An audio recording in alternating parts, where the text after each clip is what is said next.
Welcome to the Art and Science of Complex Sales, proudly presented by Membrane. This podcast is your gateway to mastering the craft of modern selling. If you're passionate about growth, impact, and unlocking your full potential in sales and revenue, you're in the right place. So don't forget to like, subscribe, and share. And now let's get started with today's guest. All right. Today we are joined by someone who's been shaping sales strategy for decades. Steve Gielda. He's co-founder and president of Ignite Selling. He's also co-author of a couple of books. The latest is Ignite Your Sales Strategy, a field guide to accelerating your pipeline. Steve's journey is fantastic. It takes him from hauling 100-pound copiers door to door, to leading high-impact sales teams, to working alongside Neil Rackham with spin selling, to founding Ignite. And today he is really helping organizations ignite their sales strategy, accelerate stalled pipelines, and win more business. Stay around to the end. Let me just let you know, Steve's given a great offer to all of our listeners that you should take him up on. So let's get rolling with Steve. Steve, welcome to the show. How the heck are you? I am doing great, Paul. It's great to be with you again. Yeah, man, I gotta tell you, we've been sitting here chatting, what do you call it, the green room or whatever, but it feels like it's we've only met a couple times, but it feels like it's old friends. So I'm really pumped for this episode. Well, thank you. Yeah, I am just as well. So just for the audience sake, what part of the world are you in? I am in Austin, Texas. I've been down here now for almost 8 years. My wife and I lived with our daughter in Virginia for about 30 years. And we moved down here 8 years ago when she announced that they were having our first grandchild. So we packed up and moved down here. Yeah. Oh, that's fantastic. So how grandchild is 7, 8 right now? Yeah, just turned 7. Wow. Congratulations, man. That's you. Awesome. That is awesome. Well, and that didn't stop your career and your passion for sales at all, obviously. Probably just got it moving a little bit more. So do you mind, let's just hop in at the beginning. How did you get into sales? Yeah, I was one of those guys that came right out of college and started working for 3M Corporation selling copiers. It was called Harris 3M at the time, but we were selling 3M copiers up and down the streets of Northern Virginia and Washington, D.C. And it was a pure 100% commission job. I had to purchase a van, and I hauled around copiers in the back of the van, and it was straight commission. And my wife was like, I'm sorry, you're doing what for a living? And that was my first entree. And I spent 10 years there, going from sales rep to sales manager to district manager to regional vice president. And yeah, so that was my first entree into sales, was selling copiers. And as technology changed over that time period, so did the products. But yeah, that's what I did. So that start and sale, purchasing a van, selling copiers. Are you loading up literally the big old? My folks ran a print shop back in the 90s, right? 90s and early 2000s. And I was a part of that. So tell me about these copiers you're selling, because that's like to me, that sounds here. Are you wheeling those things in? Yeah. So back in the day, there was a certain type of size van that we had to purchase, and they had to hold 2 gurneys in the back of them side by side. And these were somewhere in the ballpark of around 75 to 150 pounds, depending upon what size copper we had. And they were strapped down onto this gurney, and we would pull them out just like you do a hospital gurney out of an ambulance. You pull them down, the wheels go down, and we would wheel those things around the streets and up and down elevators and escalators and all that kind of stuff into corporate offices and demo the product. Yeah. Wow, that's pretty crazy. That's an awesome start. And so you're making your way doing that. The reason I sold, it wasn't that, but I was going door to door in Tucson. My parents owned an Alpha Graphics in Akron. Okay. They hooked me up with a Tucson franchise, and I went door to door in Tucson during the college years, and in the middle, handing out cards in 90 to 120 degree heat, just walking and being, selling everything from copying to business cards to anything. And I can't even imagine having to do that looking around 100-pound copier. Yeah, and back in the day, it was a suit and a tie, and Yeah. I mean, in the humidity of Northern Virginia and Washington D.C., and just sweating through everything you have in the summertime. But it's kind of what you did, and I think there was always this kindness of people because they always kind of felt sorry that, my gosh, this guy just dragged this copier out the back of a van, wheeled it up these steps or down this sidewalk, and the least I could do is at least take a peek at it. So Yeah. yeah, that was the business. I started that in 1987, and I was out in the field doing that for 2 years, and then got into sales manager, district manager, and stayed there Okay. till just about 97. So yeah. So you're corporate America. When do you make the leap to entrepreneurship and taking all the learnings that you've learned out of corporate America and sales Yeah. and diving into entrepreneurship? Yeah, good question. It wasn't straight right after that company, which later became Lanier. It became Harris 3M, and then became Lanier. And but I spent 10 years there, and then I was hired away by the gentleman by the name of Neil Rackham. Many of your listeners might know him as kind of the Yeah. founder of Spin Selling. Yeah. So I went to go work for Neil Rackham in the mid 90s in 1997 to head up his life science practice. And I started working for Neil Rackham to bring performance, so his spin selling, the sales effectiveness and training into this life science world. And we headed up a team and we had our own business model going. But that was the job. The job was to sell spin selling and all of Neil Rackham's stuff. And I spent a number of years working for Neil. And then in 2001, he sold the business. And it provided me an opportunity to decide if I wanted to stick around with the new owners or go off on my own. And after a few months, I decided, you know what, the culture's changing here. It's no longer really focused on helping organizations drive, better business results. It was really more about the profitabilities of the VC firm that acquired it at the time. So at that point in time, I decided, you know what, I'm going to take a step into this entrepreneurial world. And I hung my own shingle back in 2002. And I've been on my own ever since. So yeah, it's been a lot of fun. That's awesome. So what are some of the core challenges that you're seeing today? Like or over that, have they stayed the same over that 22-year journey? It's been working with sales teams, or are there different flavors of challenges that you're seeing sales leaders and salespeople dealing with? I think that some of the same challenges that I saw in '02 and '03 and '04 are some of the same challenges you see today, but they take on the implications of those challenges are a little bit different, or the applications or what you're supposed to do to kind of overcome some of those challenges might be a little bit different. But let's face it, I mean, salespeople in this world today, and I'll even speak for sales managers, still fall into the trap of talking too much. Fundamental 101, ask Mhm. more than you tell, listen more than you speak. That's something that's been taught probably since the Dale Carnegie days back in the 50s. But here we are, almost a decade later, and people are still struggling with that stuff. But I think that when you look at the world today, in the world of sales, there are some common challenges that I think organizations in general struggle with. One of those is the ability to keep momentum in the sales pipeline. How do you prevent opportunities from stalling? We've had sales pipelines for a decade or more, but now Mhm. we have technology that should make it easier for us to be able to manage those opportunities. But that data still is, even though it's exposed right in our face that this opportunity has been there for 120 days, sales managers and salespeople don't often kind of examine, why has that opportunity gotten stuck, and what do I need to do about it? I think so. That's kind of one common challenge that we see organizations facing. I think another challenge we see organizations facing is, how do we really do a better job of expanding our reach inside our existing customers? So they have a tendency to get a product in the door.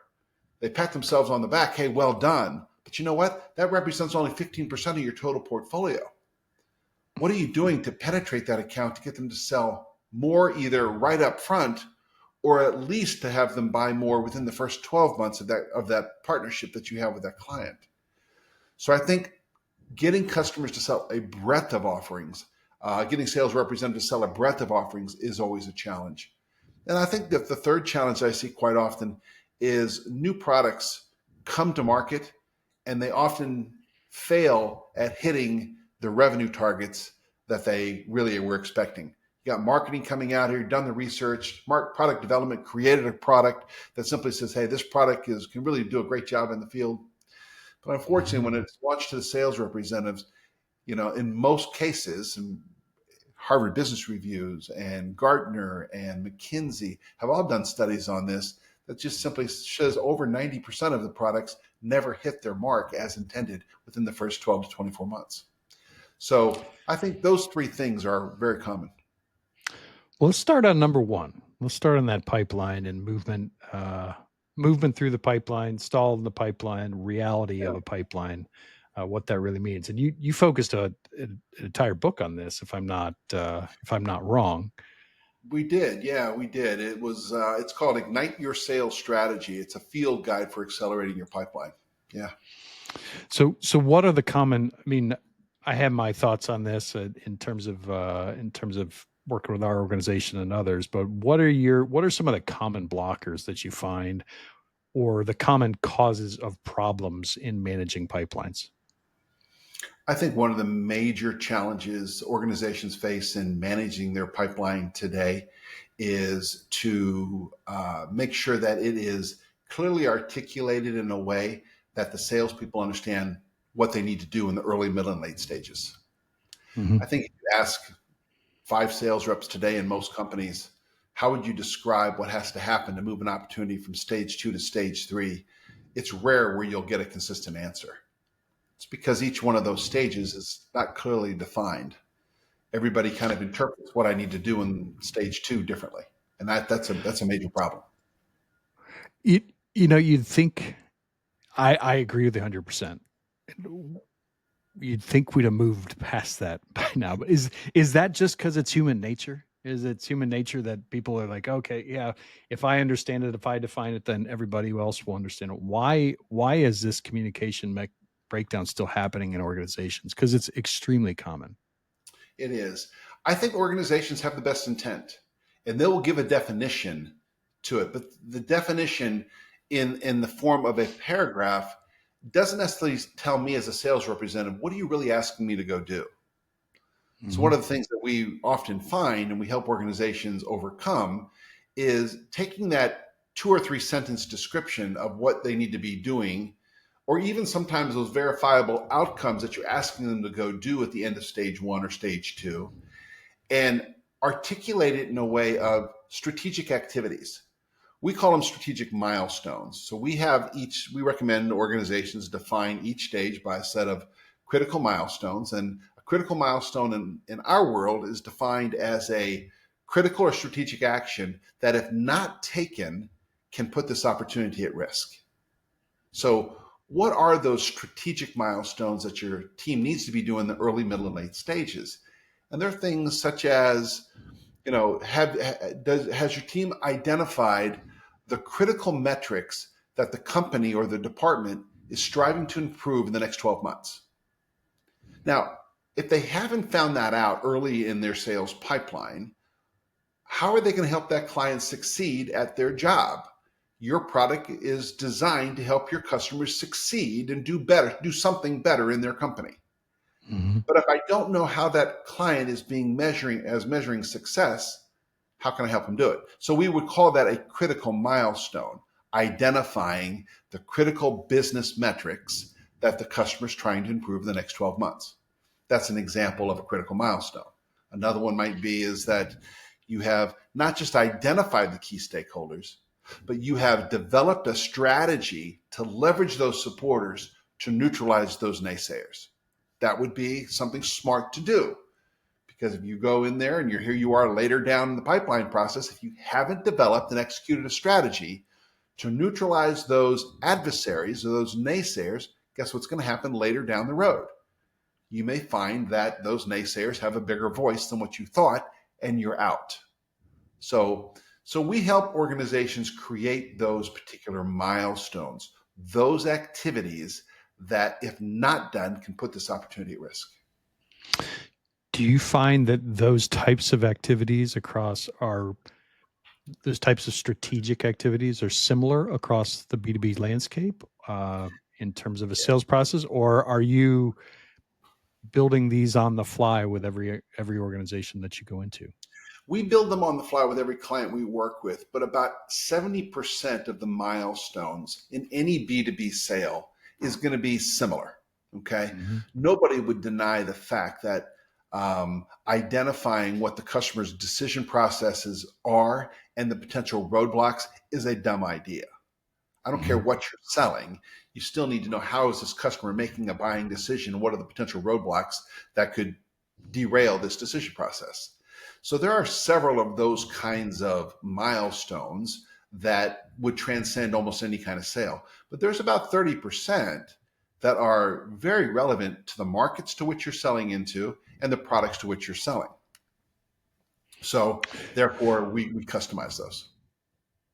And let's talk about activating this, because I think one of the things that is interesting to me is that when you leverage these or when you define them as strategic milestones and the things that you have to do, notice there's still probably 50 to 60% of reps that can't activate that thinking between, okay, what is this milestone? What is the data I'm supposed to be collecting and the activity that I'm supposed to be doing with the intended outcomes in helping me win the deal? Meaning, how does this help me get any better? Like, there's some reps that take on this training and they take on everything and they love it. They dive in and they're like, oh my gosh, I can see how that'll help me win the deal. I can map accounts. I can develop strategy from that. But there is a subset, right? And in every account that looks at it as another box to fill out or another thing to do for management. And I'm going to sell my own way regardless. Do you find that in accounts, and how do you help kind of get by that? Do you have any specific things that help people engage with what you're bringing? I think you're bringing up a real issue in many organizations today, and that is, how do I build out a sales pipeline process that isn't just a check the box activity? Mm-hmm. And therefore the sales representatives see very little personal value in it. They find it that I'm only doing this for the sake of my manager and senior leadership. And so the way that we activate that is by ensuring that, first of all, whatever we create for those milestones has the fingerprints of the sales team all over it, that they're agreeing that these are the things that need to be done. This isn't coming from a third party or from only a subset of senior leaders inside their organization, but it's coming from their peers. That's number one. But number two, I think that in order for a sales representative to find value in working through those milestones, or frankly, to use any kind of process or skill or knowledge that they have been taught, comes right down to how the sales manager helps them utilize it. So if the sales manager is not having a conversation with them about those milestones, they merely will be perceived as something that they need to do to appease somebody else. Let me give you an example. We do a lot of coaching of the coach. So in other words, an Ignite selling coach will listen to a sales manager have a coaching conversation with a sales rep. And I happened to be on one of these coaching calls a couple of weeks ago, and the sales representative said, hey, the opportunity is in stage 3. And so therefore, the sales representative therefore said, without saying it, that I have accomplished all of the milestones in stage 2 and in stage 1. Why? Because they said it's in stage 3. So what the manager did was simply saying, hey, Bob, good job. I really like what you did here. And said, let's talk about the milestones you need to accomplish next. And then I said, well, time out just a second. And Susan was the manager's name.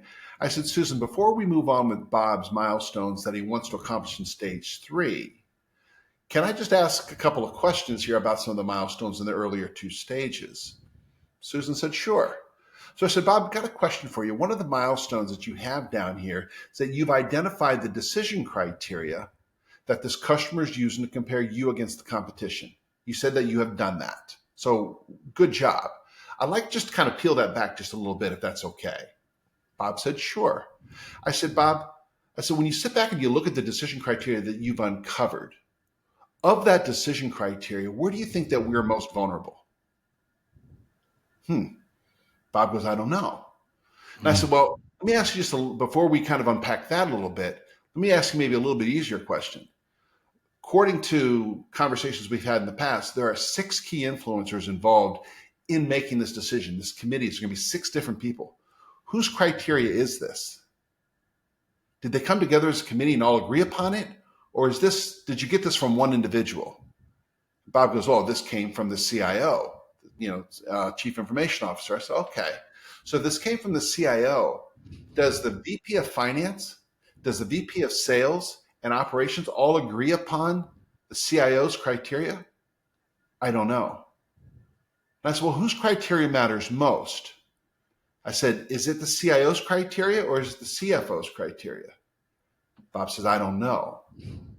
So I said, so we've just kind of unpacked one milestone, and that was, did you understand the decision criteria? Bob checked yes. What I demonstrated for Susan was, you know what? We might need to unpack that just a little bit, because if we don't help Bob unpack that, this opportunity is going to move down the pipeline and we're going to find it lost, or it's going to be stalled. We're going to wonder why. I did all the milestones, but did you? Nobody really kind of helped unpack some of those milestones, which we call abstract milestones. They're those ones that could be rather nebulous. And a milestone such as, I have identified the decision criteria. You can check yes or no to that, but there's probably a little bit more that needs to be unpacked. Whose criteria is it? Does their criteria matter? Where are we most vulnerable? All of those kinds of things are things that need to maybe be asked to ensure that we're bringing value to the sales rep. That's how these milestones can become very valuable and useful for a coach. And now the reps go, oh, yeah, I can see what you're talking about here. So this sales process becomes much more valuable when they really understand what it is that you're asking them to go do. Yeah, I have always, and I think it's even more now, but have always truly appreciated the masterful sales coaches. And I think it's the biggest leverage point today in most organizations is those managers that can actually managers and any leaders can effectively coach their team. And when I talk about coaching, it's really, how do you as an individual get better through an outlined process and refine your skills and everything so you can actually improve, right? So it's an actual improvement base. You set the goals. If you say you want to win a deal, great. Let's pick it apart. Let's dive in. So with that coach the coach model, what type of success do you start to see as you change that coaching culture around these strategic milestones? Paul, there's a one-to-one correlation between those organizations that invest in their managers to become better sales coaches and those whom don't. And what we often find is, even when an organization has simply said, we're only going to invest in this subset of our managers, not these guys here, what we end up finding is that sales pipeline, or the application of tools and knowledge and processes, is far accelerated. And guess what happens once those tools, processes, and knowledge are better utilized on the job? Revenues go up, and revenues happen faster, as opposed to those individuals that are not coaching their salespeople. They merely are hoping that their reps are doing a good job, or they're playing the role of the closer. They're not trying to build a team that is successful independent of them. One of the things I tell sales managers, you'll make it when your team is hitting 110% of quota without you. Well done. That's a compliment, because you have created a sales team that knows how to be successful independent of you, because of how you have coached them up. And so when you have a sales team that is coming to you with a whole nother level of challenges, they're coming to you saying, hey, you know what, Paul, I'm really struggling with the following things. I've got 2 adversaries right now that I don't know how to neutralize. I don't know how to reduce the level of influence or their impact in this decision. I've thought about A, and I've thought about B, and I've thought about C, and none of those things have worked. Wow. Now you got a sales representative coming to you with a real more in-depth problem, as opposed to, I don't know why this is stuck. Can you help me get this thing unstuck? Right. Yeah, I have noticed that when you get to that stage and the fact that when you start to be able to discuss things like that directly on a deal and have the same language and communicate on that, rather than even have any focus on a KPI or a number, the KPIs and the numbers and all those things start to take care of themselves when you have those in-depth coaching experiences around with talented sales reps that are actually taking their job seriously and want to dive in. Okay, let's move off of this topic real quick, and I want to go to that.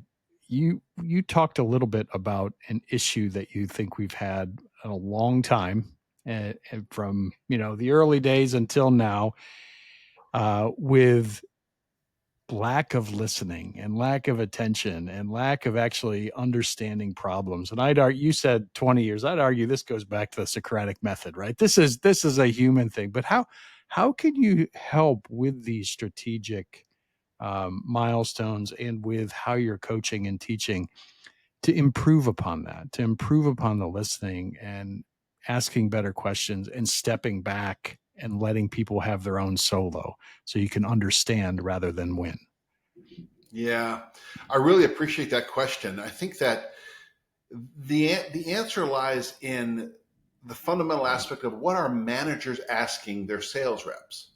Because sometimes sales representatives, like customers, by the way, are used to hearing the same old questions.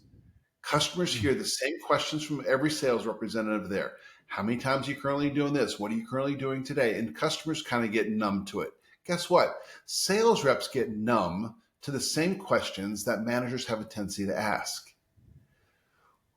We find out when we listen to sales managers and we listen to the types of questions they're asking what we often call a discover question. It's a fact-finding question. But when you stop and you think, and you ask yourself a question, who is this question really benefiting? Is this question benefiting the rep or benefiting the manager? Well, those kinds of fact-finding questions really only benefit the manager. But yet over 70% of the questions asked by most managers are those discover questions. So in essence, what they're doing is they are dummying down or making numb that sales representative because they're asking questions the rep already knows the answer to. And so the rep is kind of checking out. You want your rep to listen to you? Ask a question that they're not thinking about. We call that a dissect question. Ask them a question that may sound something like, Paul, what are two things that you have tried to do today to leverage your advocate to neutralize this particular individual? I'm asking you to give me a question. What are two things that you have tried? Now they're listening because now they're thinking because they don't have an answer to that maybe right off the top of their head. And so you want to tune in your reps and start thinking a little bit more about, things they need to do to accelerate the pipeline. Stop asking discover questions. Start asking questions that challenge their critical thinking skills. They're going to start listening to you because now you're challenging their thinking. And guess what you're doing here, Paul? Now you're creating value for your sales rep. Now they want to have a conversation. And it's modeling that type of dissect question as well that they can ask to their prospects. Yeah.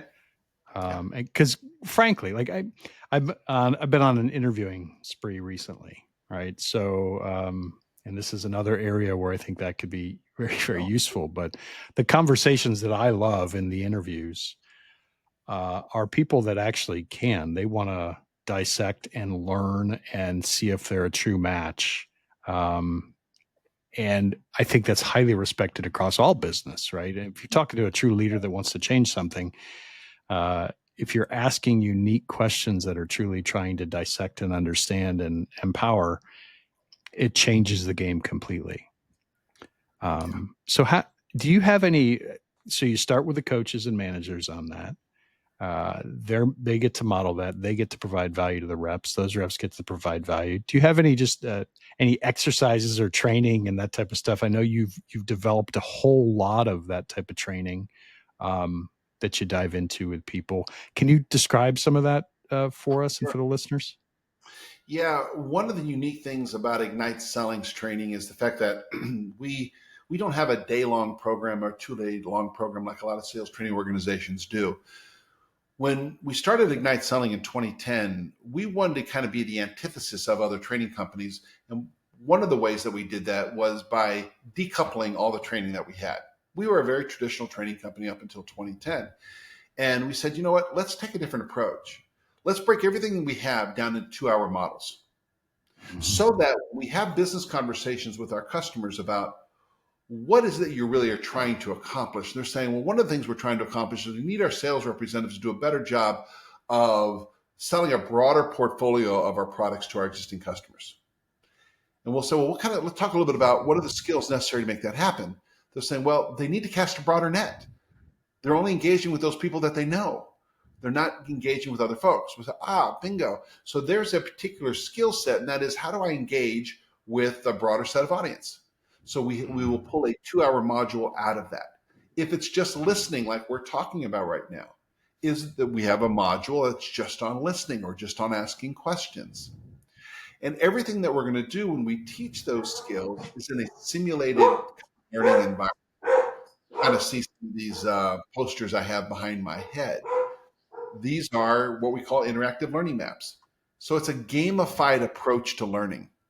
So everything we do is a peer-to-peer, competitive, gamified learning experience developed in their own world. If you're selling into the financial marketplace or the tech marketplace, this is going to be developed specifically for the tech or the financial marketplace. If you're selling products that are sold into a hospital or sold into a physician's office, we're going to create it so it looks and feels just like you're selling into a hospital or a physician's office.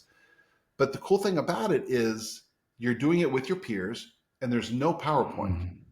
Salespeople don't want to sit through another training class with the so-called expert in front of the room telling them what they need to stop doing, what they need to start doing. You got people. No PowerPoint. No PowerPoint. You should start all your marketing with that. No slides. Yeah, there's no PowerPoint in either training that we do.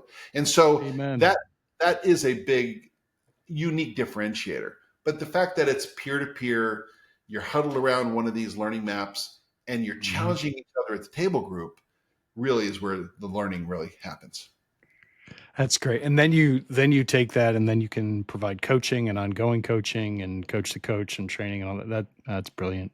All kinds of tools, a link to salesforce.com or whatever your Microsoft Dynamics, whatever your CRM system is, that because you need to have ongoing tools, you need ongoing learning. So there's e-learning that kind of goes with you for up to 3-4 months after that module is done. So, the training isn't just a, once and done. You come into this class and all of a sudden I'm an expert at it. Even if the best coaching, there are things that you could be doing on your own to improve your own proficiency. So leveraging e-learning as a way to reinforce what was taught in that simulated classroom experience is critically important to changing those behaviors. Well, that's a great model. I appreciate you sharing with that. How do people find you? Like, how do people find you online or where and get in touch with you? Thanks for asking that question. If they want to reach out for me on LinkedIn, Steve Gielda, on LinkedIn, just do a search for me and, send me a friend request and let's get LinkedIn. But if they want to learn a little bit more about some of the solutions, they can go to igniteselling.com and download some of the white papers that are on there. Some of the topics that we're talking about right now, this podcast will be on that website as well. But some of the tools that, Paul, you and I are talking about today, they can download and check out for themselves right online. So just go to igniteselling.com. Awesome. Everybody, make sure you do visit Ignite Selling. Check out Steve's profile online and make sure you connect. You're a pretty open connector, or do you guard that pretty well, Steve? Open. All right. So pretty open connector. Make sure you are doing that so you can see what he's posting on an ongoing basis. And any final words for the episode? Well, I will say that anybody who wants to connect with me on LinkedIn and reference this podcast, I'll make sure that just give me your address and I'll mail you a copy of the book. So anybody just reference this podcast on LinkedIn. I'll mail you a copy of the book, and in the book are all the tools and things, some of the things that we're talking about, the models, and that kind of stuff. So there you go. Well, thank you. Thank you so much for doing that for the audience. And this is something that I'm particularly passionate about. It aligns with a lot of the work that we're doing at Membrane. It aligns with a lot of the strategic milestone work and in platform training and being able to get people continually there. So I love getting this out there. Everybody, please do go out, contact Steve, make sure that you're referencing the podcast, and get a free book that is definitely worth reading. There you go. Definitely worth reading. So thank you so much. I do appreciate that, Steve. Yeah, it's my pleasure. I'm looking forward to supporting your audience any way I can. All right. Well, hey, with that, we'll sign off. I'll tell everybody out there, keep shining bright, keep selling well, have an amazing day. And Steve, thank you so much for your time, your expertise, and everything that you've given to us. Thanks so much for having me, Paul. Appreciate it. You take care. See you, everybody. All right. We'll talk to y'all soon.